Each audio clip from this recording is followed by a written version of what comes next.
একটু কাজকর্ম করলি না? দিদা অল্প শান্তিতে খাইতে দিলেও পারেন। আমি তো কিছুই করতেছিলাম না। আগে কতদিন ধরে এমন কলা খাই না। এই হাল্ক, আমি বললাম ওই কলা খাইস না। ওই পেট মোটা হাল্ক, গাছটাই শেষ করে ফেলবি নাকি? দিদা শুধু টেস্ট করতেছি। দিদা কলা খাইতে আইছি, মার খাইতে না। হারামজাদা মোটকা হাল্ক, কলার চুরি শেষ। এবার যা জঙ্গলে গিয়ে একটা বড় লাল অ্যানাকোন্ডা ধরে আন। আজ আমি সাপের চপ খাবো। দিদা এই ব্যাপার। দিদা দিদা আজকে সাপের চপ খাইবো আর আমাকে অ্যানাকোন্ডা ধরে আনতে বলছে।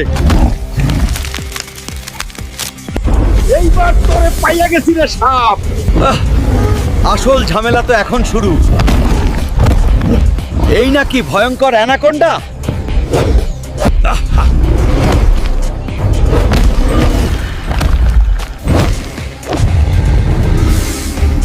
চল পাগলা সাপ, দিদিমার বাড়ি। আজকের মিশন শেষ করতেই